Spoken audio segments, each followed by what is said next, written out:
Il y a longtemps que vous demandez des formations sur la période de l'adolescence et la puberté. Eh bien, c'est ce que je vous apporte aujourd'hui. Restez branchés, je retournerai dans quelques secondes. Vous suivez l'éducation, l'espoir de demain avec Marina Desjorilas Noël, normalienne, diplômée. Bonjour les amis, contente de vous rejoindre une fois de plus pour vous présenter des thèmes assez intéressants qui sont l'adolescence et la puberté.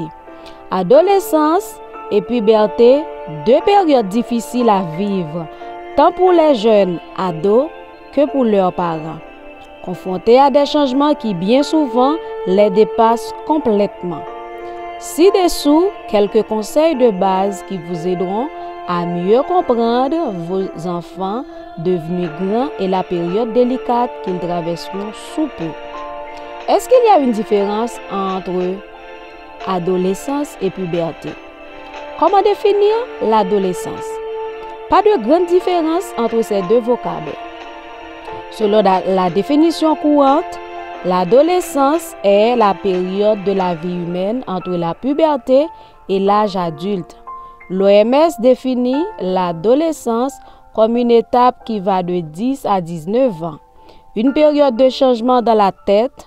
L'enfant a besoin d'indépendance par rapport à la famille. Elle commence avec le début de la puberté, dont toutes les études montrent qu'elle est de plus en plus précoce. La puberté se traduit par des transformations physiques importantes au niveau du corps. Elle est un grand bouleversement physiologique. Les jeunes filles deviennent femmes, elles ont leurs premières règles, les seins se forment, les garçons deviennent hommes, la voix mue, les poils poussent, le corps fabrique les spermatozoïdes. Ils cherchent à écouter des chansons romantiques, ils regardent souvent dans le miroir. Pour les garçons comme pour les filles, c'est une véritable explosion hormonale. Quel que soit le sexe, tous les changements pubertaires qui s'opèrent dans le corps font qu'ils ont une image chamboulée.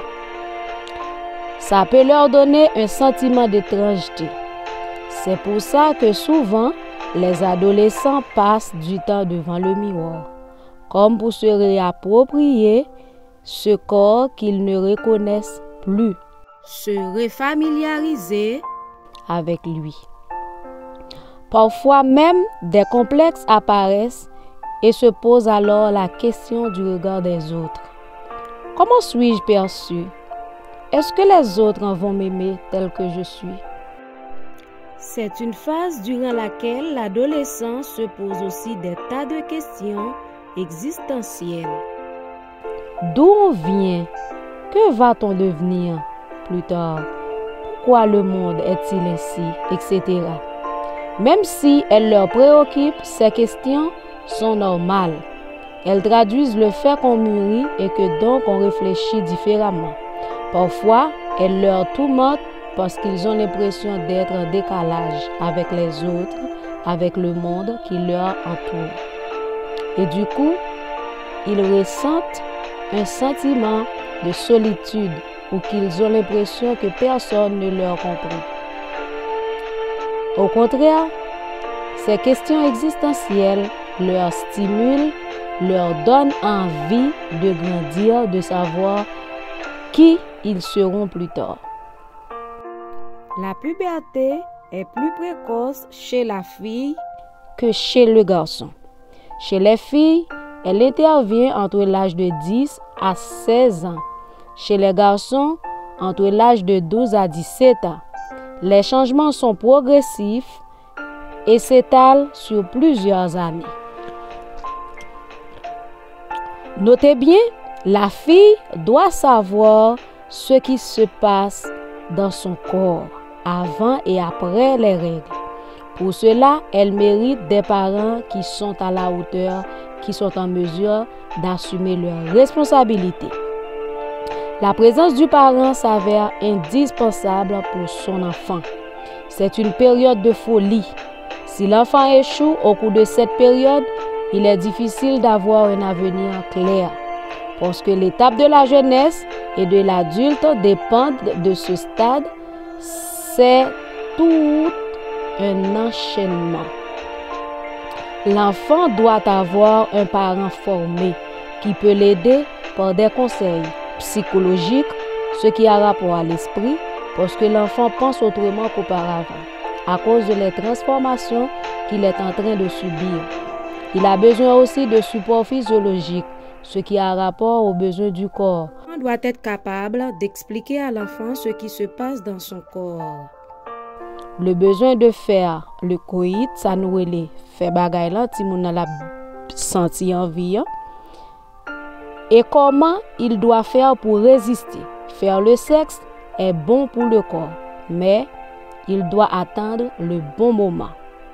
En ce qui a trait aux besoins hygiéniques, en raison de cette transformation, l'adolescent doit se baigner régulièrement tout en utilisant des produits désodorissants pour que son corps ne dégage pas des mauvaises odeurs. Nous t'a souhaité que parents yo suspendi garçon pas gain à perdre, c'est filles qui gain à perdre. Ni filles ni garçons si yo passe étape ça mal, c'est difficile pour yo réparer. Bat pour nous aider yo réussir étape ça. C'est vrai que c'est difficile ni pour yo ni pour nous parce que yo pas même moun yo té avant à cause de changement corps yo avec l'esprit yo, mais redoubler nous de force pour aider yo.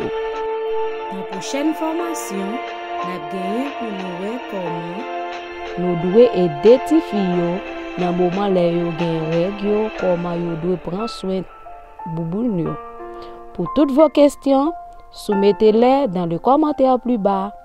Vous pouvez aussi me contacter par email dorilasnadia@commercialgmail.com.